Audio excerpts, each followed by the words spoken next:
ไลบิน่าเดินออกจากห้องขององค์อาซิดเพื่อกลับไปยังห้องพักของตนกับสามีตลอดทางนางรู้สึกถึงอาการปวดหน่วงๆที่ท้องน้อยแต่มันก็ไม่มีอะไรน่าเป็นห่วงเพราะมันปวดหายมาสักพักแล้วมันจะดีขึ้นหากนางได้นั่งอิงหลังและแช่เท้าในน้ำอุ่นๆเพื่อผ่อนคลายมันและคงวิเศษที่สุดหากคาลิฟ่าอยู่ด้วยเขาจะได้ช่วยนวดแผ่นหลังที่ปวดร้าวจากการแบกน้ำหนักของท้องที่ใหญ่โตสามีของนางมีมือที่แสนวิเศษในเรื่องการนวดและอื่นๆรอยยิ้มผุดขึ้นบนใบหน้านวลงามเมื่อคิดถึงยามเช้าตอนตื่นนอนที่นางถูกปลุกด้วยจุ่มพิษเหล้าร้อนจากการอดกลั้นของเขาในตอนนี้นางคิดว่าคงมีเวลาพักอีกไม่นานนักหรอกก่อนที่พวกเขาจะช่วยกันสร้างพยานรักอีกคน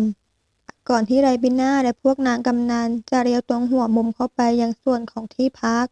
ร่างของนางก็เกือบชนเข้ากับชายชะกันในเครื่องแบบทหาร3 คนที่เพิ่งเดินสวนมาเอ๊ะพวกเจ้านี่ไม่ดูตามม้าแต่เรือบ้างเลยถอยออกไปนะและเมื่อเห็นว่าพวกนั้นยังยืนเฉยไม่ยอมหลีกให้นางทาสทั้งสองก็ออกมายืนบังร่างของนายสาวไว้ขยับจะผลักอกพวกทหารเหล่านั้นให้ออกไปพ้นทางแต่ขณะเดียวกันนั้นไรบิน่าก็มองเห็นบางอย่างในลักษณะท่าทางและดวงตาของพวกทหารแววตาของพวกนักฆ่าถอยออกมานางสั่งแต่ก็ช้าไปพอมือของพวกมันคว้าดาบข้างกายและตวัดปลายดาบลงบนร่างของนางทาสที่ยืนขวางช่วยด้วยใครก็ได้ช่วยทีไรบิน่าขยับออกวิ่งหนีพร้อมทั้งร้องเสียงหลงในความตื่นกลัวแต่ดูเหมือนจะไม่มีใครอยู่แถวนั้นทั้งที่ปกติแล้วส่วนนี้ของราชวังจะมีทหารเดินยามอยู่ตลอดมันถูกวางแผนเอาไว้และนางก็คือเหยื่อไลบิน่ารู้ได้ทันทีหากความคิดก็สะดุ้งเพราะปลายเท้าที่เกี่ยวกับชายกระโปรงร่างของนางถลาไปข้างหน้าหากไลบิน่าก็ไม่ยอมให้ท้องของตนกระแทกพื้นนางเอามือยันพื้นไว้แล้วใช้เข่ารองรับแทนโอ๊ยความเจ็บปวดแผ่ซ่านไปทั่วร่างเมื่อเข่ากระแทกพื้นหินแต่ยังดีที่ไม่ใช่ท้องอันใหญ่โตของนางไรบิน่ากัดฟันพยายามยันกายลุกหนีด้วยความทุรักทุเลแต่ก็ไม่สามารถทำได้เบื้องหลังเสียงฝีเท้าของพวกที่ไล่ล่าย่องเข้ามาใกล้พอหันไปมองนางก็เห็นพวกนักฆ่าและดาบเปื้อนเลือดที่ถืออยู่ในมือคาลิฟานางกรีดร้องเรียกชื่อสามีโดยสัญชาตญาณมือหนึ่งในนั้นเงื้อมดาบขึ้นเตรียมฟาดฟันแต่แล้วดาบนั้นก็กลับชะงักค้างพร้อมเสียงอึกอักเมื่อถูกมีดสั้นเล่มหนึ่งปลิวมาปักทะลุอกถอยไปให้ห่างจากนางนะไอ้พวกชาติชั่วสารเลวคาลิฟาบอกด้วยเสียงคำรามมือข้างขวากำดาบแน่นกดเกี้ยวย้ำได้เห็นคนรักบาดเจ็บสถานการณ์นั้นทำให้เขากลายเป็นสิงโตกระหายเลือดไปในทันทีเพียงเห็นแววตาของคาลิฟา2 คนที่เหลือก็ขยับหนีแต่แม่ทัพหนุ่มแห่งมาจิดก็ไม่ยอมปล่อยให้คนเหล่านั้นถอยหนีไปได้โดยง่ายเขาออกวิ่งตามไปฟาดฟันดาบใส่สกัดการหลบหนีและทำให้ทั้งสองหันมาสู้อย่างเลี่ยงไม่ได้คาลิฟาล็อกต้นแขนที่แทงสวนมาแล้วบิดมันความเจ็บปวดทำให้คู่ต่อสู้ต้องปล่อยดาบและเปลี่ยนเป็นร้องโหยหวนเมื่อมีเสียงกระดูกที่รั่นขณะที่อีกคนพยายามช่วยด้วยการจ้วงแทงหากแม่ทัพหนุ่มใหญ่แห่งมาจิดก็ไวกว่าเขาบิดตัวหันร่างของคนร้ายที่ถูกหักแขนไปรับคมดาบแทนอย่างแม่นยำเป็นที่สุดคมดาบนั้นทะลุหัวใจและทำให้ร่างของคนร้ายร่วงพลอยไม่ต่างจากตุ๊กตาโชคเลือดขณะที่อีกคนพยายามสู้อย่างไร้ประโยชน์แต่ก็ถูกปิดชีพอย่างง่ายดายด้วยดาบเดียวเช่นกันคาลิฟาปล่อยทิ้งร่างของพวกนั้นไว้อย่างชิงชังก่อนจะหันกลับไปหาภรรยาด้วยความเป็นห่วงทันทีที่ร่างสูงใหญ่นั้นคุกเข่าข้างกายนางเรบิน่าก็ทะละเข้าสู่อ้อมแขนของสามีรู้สึกอบอุ่นปลอดภัยอย่างที่สุดในอ้อมแขนแข็งแกร่งนี้ผู้ที่นางปรารถนาชั่วนิรันดร์คาลิฟากอดตอบแน่นก่อนดันร่างนางออกไปเล็กน้อยเพื่อสำรวจหาร่องรอยอาการบาดเจ็บความหวาดกลัวของเขารั้งแต่จะเพิ่มมากขึ้นเมื่อได้ยินเสียงครางอย่างเจ็บปวดหลุดออกมาจากปากของภรรยาไลบิน่าเป็นอะไรพวกมันทำอะไรเจ้าหรือเจ้าเจ็บตรงไหนเขากวาดมองตลอดร่างของนางตัวดูรอยแผลและอาการบาดเจ็บข้าหกล้มไลบิน่าตอบพร้อมยกมือขึ้นกดข้างท้องที่ใหญ่โตของตนเองแม้จะพยายามควบคุมสีหน้าหากคาลิฟาก็ยังมองเห็นอยู่ดี ลูกได้รับความกระทบกระเทือนอย่างนั้นหรือยามนี้สายตาของคาลิฟายิ่งดูตื่นกลัวเข้าไปอีกข้าไม่คิดอย่างนั้นหรอกคาลิฟานางลูบท้องแล้วหายใจเข้าออกทีๆข้าคิดว่าลูกอยากออกมาต่างหากล่ะแค่ได้ยินประโยคนั้นใบหน้าคมคล้านของคาลิฟาก็ซีดเผือกมือไม้สั่นเทาเขาแทบจะอุ้มร่างของภรรยาวิ่งเข้าไปในห้องนอนทันทีพร้อมส่งเสียงร้องสั่งงานไปตลอดทางไลมิน่าถอนหายใจออกมาเฮือกใหญ่กับความตื่นตูมเช่นนี้เฮ้ยพ่อมือใหม่ก็อย่างนี้แหละไลมิน่าเป็นอย่างไรบ้างเพคะอาริยะเอ่ยปากถามกับคนที่ยืนอยู่ตรงกลางของห้องชุดรับรองเพียงลำพังขณะที่คาริฟากำลังอยู่ในห้องนอนพร้อมหมอตำแยฟังจากเสียงร้องของไลมิน่าที่ดังรอดออกมาอาริยะคิดว่ามันคงไม่ดีนักไม่ต้องห่วงไลมิน่าจะไม่เป็นอะไรหรอก องค์มาริกวางมือบนไหล่ที่แข็งแกร่งของนางแล้วนวดเบาๆอย่างต้องการให้ผ่อนคลายไม่น่าเลยหม่อมฉันน่าจะสั่งให้มีการคุ้มครองดูแลนางมากกว่านี้นางสะบัดร่างออกจากมือเขาเดินงุ่มง่ามไปมาและเอ่ยโทษตัวเองหม่อมฉันน่าจะรู้ว่าต้องมีใครสักคนไม่ชอบใจในการรักษาของนางและไม่ต้องการให้เสด็จพ่อหายดีมาริกรู้สึกโกรธเคืองที่นางคิดว่าตนเองต้องรับผิดชอบเรื่องทุกอย่างเพียงลำพังถึงแม้ว่าจะมีเขาอยู่ด้วยก็ตามหรืออีกในหนึ่งก็คืออาริยะไม่เคยคิดว่าเขาอยู่เคียงข้างนางเลยสักครั้งมันเป็นความคิดที่น่าหงุดหงิดและกลัวโมโหได้พอๆกันการโทษตัวเองไม่ช่วยให้อะไรดีขึ้นหรอกนะแต่ที่นี่เป็นวังของหม่อมฉันพวกเขาอยู่ในการคุ้มกันของหม่อมฉัน มาริกหยุดร่างที่เดินพล่านด้วยการคว้าไหล่ทั้งสองข้างของนางกลับมาเผชิญหน้ากับตน พวกเขาก็เป็นคนของหม่อมฉันเช่นกัน มันต่างกัน ต่างกันยังไงหรืออาริยะ ทำไมพระองค์ต้องคิดว่าตนเองต้องแบกโลกไว้เพียงลำพัง พระองค์มีหม่อมฉันหรือพระองค์ไม่เคยสังเกตเห็นมันเลย เขาจับร่างบางเขย่าเอ่ยด้วยเสียงที่แทบระงับความโกรธไม่อยู่ แต่คำพูดเหล่านั้นกลับทำให้ผู้ฟังรู้สึกอุ่นวาบไปทั่วร่าง มันคนละประเด็นและมันก็ไม่เกี่ยวกันเลย มันเกี่ยวกับทุกอย่างนั่นแหละ มาริกคำรำใส่นางด้วยเสียงแข็งกร้าวลืมความอดทนที่เคยพร่ำบอกตนเอง ช่างหัวมันสิ เขาแทบจะได้ยินเสียงคำรำนั้นในใจก่อนที่จะคว้าร่างของอริยะเข้ามากอดแล้วจูบนางอย่างหิวกระหายด้วยอาการรุนแรงและอัดแน่นอยู่ในอกอาริยะรู้สึกเหมือนหัวใจของตนเองกำลังเต้นละรัวร่างสั่นสะท้านตั้งแต่ศีรษะจรดปลายเท้าความเร่าร้อนจากกายแกร่งหลั่งไหลเข้าสู่กายนางราวระลอกคลื่นอารยะนึกสงสัยว่ามันเป็นเช่นนี้กับทุกคนหรือเปล่าแค่ในชั่วขณะเวลาใดเวลาหนึ่งของจุบพิษแสนวาบหวานนั้นสติความคิดคำนึงของนางก็มาลายหายไปเหลือเพียงแต่ความรู้สึกที่ถูกกระตุ้นจากผู้ชายที่โอบกอดนางไว้ดวงตาคู่คมมีสีเข้มขึ้นด้วยแรงปรารถนาซึ่งใกล้จะสะกดกั้นไม่อยู่มาริกโหยหานางเช่นเดียวกับคนที่โหยหาอากาศหายใจเขาอยากครอบครองนางช้ำแรกเข้าไปในกายแสนอบอุ่นแล้วสอนให้นางเรียนรู้เกี่ยวกับมนต์วิเศษระหว่างชายหญิงการใกล้ชิดกับนางมิได้จะทำให้ความเจ็บปวดที่เต้นตุบๆในร่างของเขาทวีความรุนแรงขึ้นและปรารถนาทางระบายออกเขาควรจะหยุดและคงหยุดได้ในวินาทีใดวินาทีหนึ่งแต่ในขณะนี้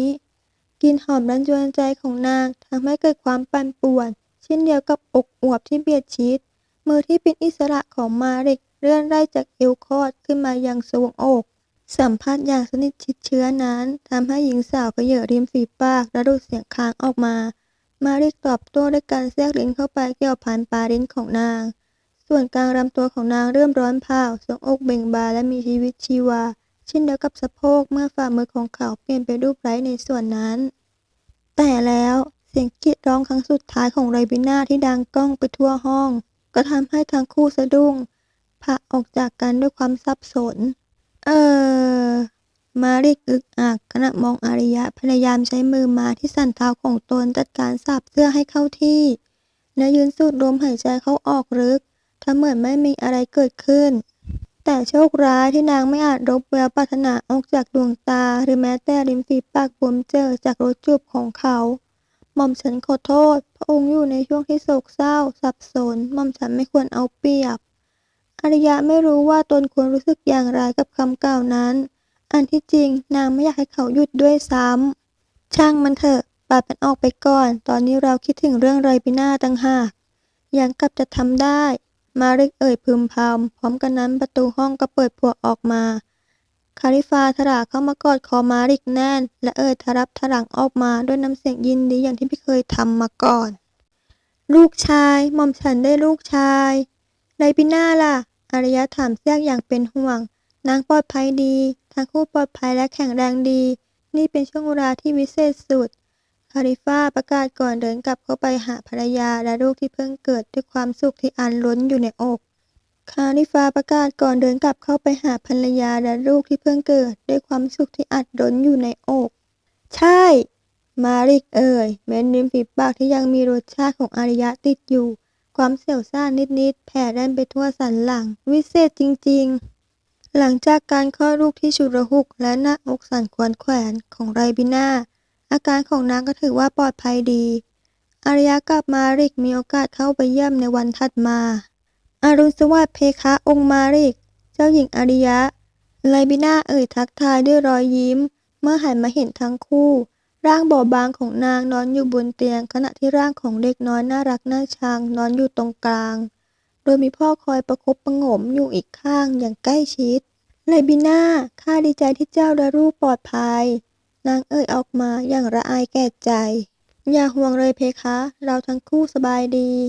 ไรบิน่าเหลือบตามองเด็กน้อยที่ถูกห่ออยู่ในผ้าไหมสีทองและยกมือขึ้นรูปศีรษะน้อยๆนั้นเด็กน้อยตอบรับด้วยอาการขยับศีรษะไปมาและทำปากจู๋เหมือนต้องการอาหารคาลิฟาถอนหายใจยามมองดูทั้งสองด้วยสายตารักใคร่จากนั้นก็ก้มลงซบหน้าผากกับหน้าผากของภรรยาและจูบแก้มนางเบาๆสถานการณ์เริ่มบานปลายขึ้นเรื่อยๆจนทำให้คาลิฟาหนักใจขนาดการรักษาความปลอดภัยในวังยังไม่ดีพอจนคนร้ายสามารถเล็ดรอดเข้ามาได้และชีวิตของไรบิน่าและลูกจะปลอดภัยได้อย่างไรการได้เห็นนางบาดเจ็บและเกือบถูกฆ่าตายเป็นเรื่องหนักหนาเกินกว่าที่เขาจะทนได้ข้าจะส่งเจ้ากลับมาที่ทันทีที่อาการของเจ้าดีพอจะเดินทางได้เขาเอ่ยหลังจากตัดสินใจท้วนทีแล้วคำกล่าวนั้นทำให้ทุกคนตกใจยกเว้นแต่ก็ไรบิน่าซึ่งคาดการไว้อยู่แล้วแต่ข้าไม่กลับเจ้าไม่มีสิทธิ์เถียงเขาคำรามใส่นางแต่ดูเหมือนผู้เป็นภรรยาจะไม่กลัวสักนิดก็เอาสิเจ้าจับข้ามัดขึ้นเรือได้ข้าก็หาทางกลับมาได้เช่นกันนางเอ่ยอย่างท้าทายคาลิฟาหน้าบึ้งนางเคยหนีออกไปจากชีวิตของเขาครั้งหนึ่งแล้วทำให้ชีวิตตนเองต้องอยู่ในอันตรายและมันเป็นช่วงเวลาที่ช่างบีบคั้นหัวใจและทำให้เขาทุกข์ทรมานที่สุดเขาจะไม่ยอมให้มันเป็นอย่างนั้นอีกเด็ดขาดไรบิน่าอย่ามาดื้อกับข้าได้ไหมคาลิฟานางเรียกเขาด้วยเสียงอ่อนหวานยกมือขึ้นรูปแก้มสากของสามีเบาๆหันมาใช้ไม้นวมที่เคยได้ผลประจำข้าอยู่กับแม่ทัพที่เก่งฉลาดที่สุดใน3 แคว้นข้ายังจะต้องกลัวอะไรอีกเขาจับมือของนางไว้ด้วยมือทั้งสองข้างแล้วจูบพิษกลางฝ่ามือของนางอยู่ครู่หนึ่งข้าจะไม่ยอมให้เจ้าเป็นอะไรไปเป็นอันขาดข้ารู้ข้าถึงอุ่นใจและไม่กลัวสิ่งใดข้ารู้ในมือนี้ข้าจะปลอดภัยเสมอนางกุมใบหน้าหล่อเหลาของสามีไว้มองตาพูดอย่างหนักแน่นจริงจังว่าที่พวกคนร้ายทำเช่นนี้ก็เพราะอยากขัดขวางไม่ให้ข้ารักษาองค์อาซิดจนหายอยากทำให้คนร้ายสมหวังเลยแค่การแตะแก้มมองด้วยสายตาลึกซึ้งก็เป็นการประกาศความรักมากมายที่มีต่อกันมันทำให้อาริยะรู้สึกว่าหากไรบิน่าเป็นอะไรไปสารัตคงต้องลุกเป็นไฟเพราะเพลิงแค้นของคาลิฟาเป็นแน่ข้าเสียใจจริงๆที่ทำให้เจ้าต้องมาประสบกับเหตุการณ์เช่นนี้ทั้งที่อยู่ในวังแท้ๆอย่าทรงโทษตัวเองเลยเพคะคาลิฟารูปศีรษะของภรรยาคิ้วขมวดเข้าหากันอย่างขุ่นคิดอยู่ครู่หนึ่งหม่อมฉันคิดว่าเราควรต้องเพิ่มการคุ้มกันให้มันแน่นหนามากกว่านี้แต่ก็ยังไม่ได้ตัดสินใจทำอะไรลงไปเพราะเกรงว่าจะเป็นการก้าวก่ายอำนาจของเสนาบดีลำพังตอนนี้เราก็มีข้อคอรหามากมายอยู่แล้วนั่นทำให้อารยะต้องเอ่ยถามอย่างเป็นห่วงเจ้ากลัวว่าที่นี่จะไม่ปลอดภัยพอใช่ไหมปลอดภัยจนเกินพอดีต่างหากเพคะไรบิน่าเอ่ยแทรกใบหน้างอง้ำลงเพราะงานนี้มีหวังม่อมฉันคงได้ถูกคุมตัวแจจากแม่ทัพใหญ่แห่งมาจิดเป็นแน่เจ้ามีปัญหาหรือคาลิฟาเอ่ยถาม ยังเห็นความไม่เต็มใจที่แฝงอยู่ ถ้าข้าตอบว่ามีท่านก็ขู่จะสั่งข้ากลับอีกนะสิ นางย้อนหน้าบูดยิ่งกว่าเดิม เอาละข้ายอมทำทุกอย่างเพื่อให้ทุกคนสบายใจ ขอแค่ได้รักษาองค์อาซิดจนหาย พอใจหรือยังเจ้าคะท่านแม่ทัพสำหรับตอนนี้คาลิฟาตอบกลับมาอยู่ในมาดของจอมเผด็จการผู้เอาแต่ใจตนเองอีกครั้ง ไรบิน่ามองค้อนให้กับคำตอบหน้าหมั่นไส้ของสามี แต่ก็ไม่เอ่ยแย้งอะไรให้มากไปกว่านั้น ด้วยกลัวว่าอีกฝ่ายจะเปลี่ยนใจ หม่อมฉันคงต้องขอตัวไปไถ่ถามเรื่องนี้กับอเมทัสเสียหน่อย อาริยะหลังจากที่ทุกคนตกลงกันด้วยดีแล้ว ถามอเมทัสมาริกขึ้นอย่างแปลกใจ เพคะหัวหน้าเสนาบดีควรจะมีคำตอบว่าทำไมถึงปล่อยให้คนร้ายหลุดเข้ามาในวังที่มีการคุ้มกันอย่างแน่นหนา ดวงตาคู่งามปรากฏรอยเหี้ยมเกียม ไม่แน่ บางทีท่านเสนาบดีอาจจะมีเรื่องดีๆซ่อนไว้ก็ได้ ทรงระวังองค์ด้วย ความจริงคนพูดอยากตามไปด้วยซ้ำ แต่เกรงว่าจะเป็นการก้าวก่ายเรื่องราวภายในของจารัส ปล่อยให้นายจัดการเรื่องนี้เองจะดีกว่า ที่สำคัญเขาเชื่อว่ายังไงเสีย ก็สามารถคาดคั้นเอาจากนางภายหลังได้ ใช่จะมีแต่อาริยะที่เก่งในเรื่องแบบนี้ อเมทัสเป็นทายาทของตระกูลเก่าแก่ และมีอำนาจอีกตระกูลหนึ่งในจารัส ปราสาทของเขาจึงใหญ่พอๆกับวัง และมันเป็นสมบัติตกทอดจากรุ่นสู่รุ่ง ป้อมปราการที่แข็งแรงและโดดเด่นภายในแวดล้อมด้วยสวนสวยงามที่เขียวชอุ่มตลอดทั้งปี แม้ว่าภายนอกจะแห้งแล้งสักเพียงใดก็ตาม นั่นเพราะอเมทัสเป็นคนร่ำรวยไม่ใช่แบบธรรมดา แต่ร่ำรวยมากกว่าทรัพย์สินของราชวงศ์รวมกันด้วยซ้ำ เหตุที่เป็นเช่นนั้นก็เพราะทุกอย่างที่เขาลงทุนทำลงไปนั้น เพื่อตนเองไม่ใช่เพื่อคนทั้งแว่นแคว้นเหมือนนาง อาริยะรอบคิดอย่างรังเกียจเดียดฉัน เจ้าหญิงอาริยะ หม่อมฉันกำลังกังวลอยู่เชียวว่าฝ่าบาทจะได้รับบาดเจ็บได้ยินพวกทหารพูดกันว่ามีคนบุกจู่โจมทำร้ายแขกของพระองค์ใช่ไหม อเมทัสดูทุกข์ร้อนเป็นห่วงเป็นใยแสดงละครได้อย่างเก่งกาจเช่นเคย การข่าวของท่านถูกต้อง แต่โชคดีที่ไม่มีใครเป็นอะไรต้องยกย่องฝีมือดาบของท่านแม่ทัพแห่งมาจิดเขาฆ่าพวกมันจนหมด อเมทัสถึงกับอึ้งไปชั่วคู่ ก่อนจะนึกถึงบทบาทตัวเองขึ้นมาได้จึงพยายามสรรหาคำพูดเหมาะๆมาพูด น่าเสียดายไม่อย่างนั้นเราคงรีดเอาชื่อคนจ้างวานได้ ใช่ นั่นควรเป็นเรื่องที่ท่านต้องจัดการ และก็ควรจะตรวจสอบด้วยว่าทำไมคนร้ายถึงลักลอบเข้ามาในวังของข้าได้ง่ายดายขนาดนั้น บางทีเราอาจต้องรื้อระบบและจัดระเบียบในวังใหม่เสียแล้วกระมัง อเมทัสสูดหายใจเข้าเฮือกใหญ่ ก่อนแสดงท่าทีอันเป็นปรปักษ์อย่างเห็นได้ชัดของนาง สร้างความโกรธแค้นให้เขายิ่งนัก และถึงแม้จะพยายามควบคุม แต่โทสะก็ปรากฏแววในดวงตาอยู่ดี หรือบางทีนี่อาจจะเป็นแผนของทางมาจิดเพื่อปั่นป่วน แทรกแซงเราอย่างที่เป็นข่าวก็ได้ ข้าไม่เชื่อหรอกว่าคนอย่างองค์มาริกจะทรงทำอะไรที่ต่ำช้าอย่างเช่นทำร้ายคนท้องใกล้คลอด ท่านคิดผิดแล้ว ใครก็รู้ว่าองค์มาริกไม่ใช่คนรักสันติ แต่เป็นเสือราจิ้งจอกเจ้าเร่ห์ฝ่าบาทยอมวางใจเขาได้อย่างไรกัน อเมทัสอย่างกล่าวหา อาริยะรู้ดีในข้อเท็จจริงนั้น นางอยู่ในโลกที่มีแต่การแข่งขัน และผู้คนก็ทำทุกอย่างเพื่อชัยชนะของตนเอง ทุกเรื่องล้วนมีผลประโยชน์เข้ามาเกี่ยวข้อง หากที่นางแน่ใจได้ก็คือ มาริกไม่ได้เป็นฝ่ายเล่นเกมสกปรก ถ้ามีใครสักคนที่ข้าต้องเป็นกังวลคนนั้นไม่ใช่องค์มาริกหรอก แต่เป็นท่านต่างหากหม่อมฉันเสียใจนะที่ได้ยินอย่างนี้ ท่านเสียใจที่ข้าเลือกทางอื่น ซึ่งไม่ใช่ท่านต่างหาก นางยิ้มเยาะก่อนต่ออีกว่า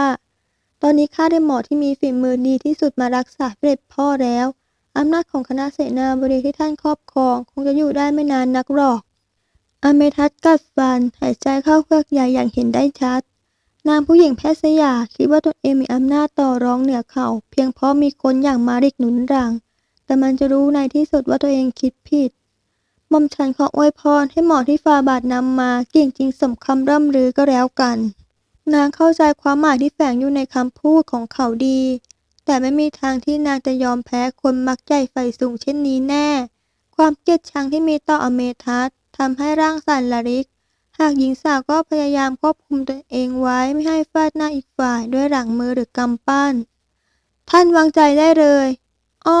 แล้วก็ไม่ต้องห่วงเรื่องความปลอดภัยของท่านหมอหรอกนะ พ ราะข้าจะใช้องครักษ์จากมาจิดแทนคนที่สับเพร่าของท่านร้อยงูพิษไม่เท่าหนึ่งมิตรทรยศนั่นคือสิ่งที่อารยะคิดถึงอเมทัสหลังจากเดินทางกลับมาที่วังของตนแล้วนางเชื่อว่าอเมทัสเป็นผู้วางแผนการทั้งหมดทำไมจะไม่ใช่ล่ะในเมื่อเขาเป็นคนสารเลวจอมลวงโรคที่ทำทุกอย่างได้เพื่อความยิ่งใหญ่ของตนเองไม่ว่าจะต้องฆ่าหรือทำเรื่องเลวร้ายสักแค่ไหนก็ตามถึงแม้จะรู้ดีแต่นางก็ไม่มีหลักฐานที่จะเอาผิดการสั่งลงโทษอเมทัสก็ไม่ต่างจากการสร้างข้อคอรหาว่าตีงูผิดตัวเพราะตอนนี้ทุกคนต่างเกรงกลัวมาริกมองเขาดูเป็นศัตรูที่กำลังคุกคามทั้งที่ไม่ใช่เลยแต่เรื่องทั้งหมดนี้จะคลี่คลายไปในทางที่ดีขึ้นหากนางสามารถหาช่องโหว่และเอาผิดกับอเมทัสได้ชั่วขณะหนึ่งที่หญิงสาวคิดไปถึงเรื่องสำรวจทางน้ำอย่างจริงจังเช่นที่มาริกเคยแนะนำไว้นางทบทวนดูแล้วมาริกไม่ใช่คนทำหรือพูดอะไรแบบไร้เหตุผลการยกเรื่องนี้ขึ้นมาพูดแสดงว่าเขาต้องพบว่ามีบางอย่างแอบแฝงอยู่แน่ๆหรือไม่เขาก็อาจจะมองเห็นอะไรบางอย่างที่นางมองข้ามไปนางตัดสินใจแน่วแน่นางต้องคุยเรื่องนี้กับมาริกโดยเร็วที่สุดมีบางอย่างผิดปกติเงาของใครบางคนเคลื่อนไหวอยู่ในห้องท่ามกลางความมืดหญิงสาวเพิ่งสังเกตเห็นว่าห้องนอนของตนไม่มีนางกำนันคอยดูแลทั้งห้องถูกทิ้งให้อยู่ในความมืดมิดความกลัวว่าไปตามสันหลังเมื่อคิดถึงการทุกจู่โจมของไรบีนาบางทีพวกมันอาจจะอยากกำจัดนางด้วยเช่นกันแต่ก่อนที่อารยะจะทันเรียกทหารยามหรือใครต่อใครเงานั้นก็เรียกนางไว้เสียก่อนหม่อมฉันเองมาริกทรงได้เรื่องว่าอย่างไรบ้างอารยะถอนหายใจออกมาอย่างโล่งอกแต่ไม่วายกันแน่อีกฝ่าย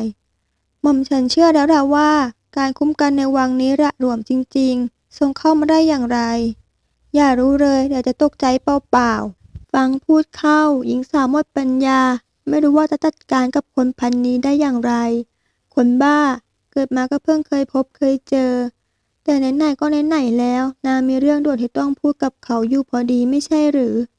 หม่อมฉันคิดว่าอเมทัสมีส่วนกับเรื่องยุ่งๆที่เกิดขึ้นตั้งแต่ตอนที่เสด็จพ่อถูกวางยาทำไมพระองค์ไม่จับเขาไต่สวนเราไม่มีหลักฐานจะเอาผิดเขาอีกทั้งอเมทัสยังมีคณะเสนาบดีหนุนหลังอยู่หม่อมฉันทำอะไรไม่ได้มากหากไม่มีหลักฐานเอาผิดที่แน่ชัดหญิงสาวขณะที่เดินไปจุดตะเกียงห้องดูสว่างไสวขึ้นหม่อมฉันเลยคิดเรื่องที่จะไปสำรวจทางน้ำอย่างที่เคยรับสั่งเพื่อจะเจออะไรคืบหน้าบ้างทรงคิดถูกแล้วตอนนี้หม่อมฉันสั่งให้เร็กเซนกับคาอินล่วงหน้าไปสำรวจเพื่อจะเจออะไรไม่ชอบมาพากลหรือพวกตักซุ่มโจมตีเราจะได้เตรียมรับมือทันอะไรนะเพคะเบาๆสิเดี๋ยวข้างนอกก็ได้ยินกันหมดหรอกเขาเดินก้าวเข้ามาจนแสงไฟส่องกระทบให้เห็นดวงตาสีดำคมกริบมีพลังที่ประดับอยู่บนใบหน้าหล่อเหลาผมเป็นสีดำดกหนายาวรัดต้นคอและร่างที่สูงเก้งกว่านางเกือบเท่าตัวจริงอย่างที่มาริกว่าการตะโกนใส่หน้าเขาไม่มีประโยชน์อะไรบางทีนางน่าจะหักคอเขามากกว่าแต่นั่นก็ไม่ได้ประโยชน์อะไรเหมือนกันหญิงสาวจึงสูดหายใจลึกอย่างพยายามควบคุมตนเองที่ฝ่าบาทรับสั่งนั้นหมายถึงอะไรนี่ฝ่าบาททำอะไรโดยไม่ปรึกษาหม่อมฉันอีกแล้วหรือเพคะดวงตาที่มองมาเขียวจัดนั้นทำให้คนที่ถูกมองยิ้มเจืองก่อนจะถอนหายใจยาวราวนักโทษอุกชะกันรอการประหารก็ปัญหานี้เป็นปัญหาที่ต้องรีบแก้ไขหม่อมฉันเห็นว่าขณะที่กำลังทรงตัดสินใจหม่อมฉันก็น่าจะทำอะไรได้บ้างอันที่จริงน่ะพระองค์ไม่ต้องเสด็จก็ได้เพราะเร็กเซนกับคาอินคงจะสืบจนรู้ต้นตอเองแหละคราวนี้นางไม่สนใจควบคุมอารมณ์ตัวเองอีกอารยะเดินเข้าไปใกล้แล้วใช้ปลายนิ้วเรียวยาวจิ้มลงบนอกกว้างของอีกฝ่ายหม่อมฉันไม่อยากยืมจมูกคนอื่นหายใจอีกแล้วหม่อมฉันจะไปให้เห็นด้วยสายตาของตนเองและฝ่าบาทก็อยากได้บางอาจมาทัดทันด้วยแต่มันอันตรายนะมาริกท้วงอย่างหนักใจฝ่าบาทจะห่วงอะไรขนาดคาอินบาดเจ็บฝ่าบาทยังส่งเขาไปได้เหมือนกันซะที่ไหนคาอินน่ะหายดีแล้วเขาได้รับการรักษาอย่างดีจากไรบีนาอีกทั้งเขายังคุ้นเคยกับพื้นที่แถบนี้ในสมัยที่ยังเร่ร่อนหาสนามต่อสู้การเดินทางของเขาย่อมปลอดภัยกว่าเราร่างบางเปลี่ยนเป็นยืนกอดอกมองมาอย่างดื้อดึง จนในที่สุดชายหนุ่มก็ต้องจำยอมแพ้อีกตามเคย ยามรุ่งสางเมื่อหยาดน้ำค้างเริ่มก่อยอดหญ้าสกุณาเริ่มกู่ร้องออกหากินอาริยะลืมตาตื่นขึ้นมาพร้อมกับความรู้สึกว่างโหวงลึกในใจหลังจากดูแลเช็ดเนื้อตัวพร้อมทั้งพยายามป้อนยาให้บิดาอาริยะก็แวะเข้าไปเยี่ยมไรบีน่ากับลูกแต่ก็ต้องสะดุ้งเมื่อพบว่ามาริกอยู่ในนั้นพร้อมพูดคุยปรึกษากับคาลิฟาในเรื่องที่ทำให้นางต้องหูผึ่งด้วยความคุ้นเครื่องพระองค์มาพอดีเลยและกำลังวางแผนเรื่องการออกไปสำรวจทางน้ำคาลิฟากับไรบีน่าจะรับหน้าที่ดูแลองค์อาซิสและที่นี่ในเวลาที่เราไม่อยู่หม่อมฉันกำลังคิดว่าเราควรปล่อยข่าวออกไปยังไงพวกนั้นจะได้ไม่ต้องสงสัยว่าเราหายไปไหนบอกว่าไม่สบายและเก็บตัวอยู่แต่ในวังก็ดีเหมือนกันนะเพคะไรบีน่าให้ความเห็นขัดความคิดสงสัยของมาริกไม่ยังไม่ดีพอกษัตริย์หนุ่มสายศีรษะก่อนจะหันไปหาอาริยะแล้วเหมือนปรึกษาหารือว่าเปลี่ยนเป็นตรวจท้องที่ดูแลเรื่องการแจกจ่ายเสบียงดีกว่าไหมหม่อมฉันขอคุยกับฟาบาท2 ต่อ 2หน่อยได้ไหมนางพูดเสียงเฉียบชักจะไม่ดีแล้วสิเนี่ยได้สิแม้เคยเผชิญหน้าศัตรูนับร้อยแต่เพียงหน้างามขมวดมุ้ยบึ้งตึงมาริกก็ออกอาการหวั่นนิดๆแต่มาคนสนิทต้องก้มหน้าซ่อนยิ้มทันควันจะว่าไปคาลิฟาก็เคยเห็นเพื่อนรักเผชิญหน้ากับความเป็นความตายทั้งของตนเองและคนอื่นด้วยความมั่นใจมากกว่านี้เสียอีกฟาบาชอบทำตัวเจ้ากี้เจ้าการอย่างนี้เสมอหรือทรงปรึกษาเรื่องนี้กับคาลิฟาโดยไม่มีหม่อมฉันได้ยังไงหม่อมฉันควรมีส่วนร่วมในการตัดสินใจด้วยสิหรือทรงเห็นว่าหม่อมฉันเป็นผู้หญิงไม่มีสมองที่คอยแต่รับคำสั่งเป็นอย่างเดียวเลยไม่คิดจะให้ความสำคัญเปล่านะหม่อมฉันไม่เคยคิดอย่างนั้นเลยในบรรดาผู้หญิงที่ผ่านมาทั้งหมดฟาบาทเป็นคนแรกและเป็นคนเดียวที่หม่อมฉันนับถือในสติปัญญาและความสามารถแล้วทำไมถึงทรงทำอย่างนี้แม้คำกล่าวนั้นจะทำให้นางปลื้มปิติแต่หญิงสาวก็ยังไม่ยอมอ่อนข้อให้โดยง่ายเอาล่ะหม่อมฉันขอโทษต่อไปนี้เราจะแก้ปัญหาด้วยกันตกลงไหมเสียงพูดมีเขาประจบประแจงพักโอบมือรอบเอวบางแล้วรั้งเข้ามาใกล้มันทำให้หัวใจอันแสนอ่อนไหวของนางเต้นไม่เป็นจังหวะไปด้วยนั่นเป็นจุดเริ่มต้นที่ดีเพคะนางอย่างยอมรอมชอมความบาดหมางนั้นแต่ตอนนี้ปล่อยหม่อมฉันก่อนอย่ามาทำรุ่มร่ามนะเพคะเดี๋ยวไม่ใครมาเห็นเข้าแสดงว่าถ้าไม่มีใครเห็นก็ทำได้ใช่ไหมล่ะคำล้อเลียนในตาแฝงรอยยิ้มแผ่วๆเสียจนคนถูกมองต้องหน้าแดงเข้าให้กับคำกล่าวนั้นอย่างอดใจไม่ได้มาริกก้มลงจูบพิษริมฝีปากอวบอิ่มของนางอย่างรวดเร็วก่อนจะผละออกไปเถอะไปคุยเรื่องแผนการกับคาลิฟากันดีกว่าว่าแล้วก็จุงมือนางเข้าไปในห้องนอนของไรบิน่าตอนนั้นอาริยะแทบจะได้ยินเสียงผิวปากอย่างอารมณ์ดีเลยด้วยซ้ำแต่ดูไปเช้านี้บรรยากาศดูสดใสกว่าเดิมนะ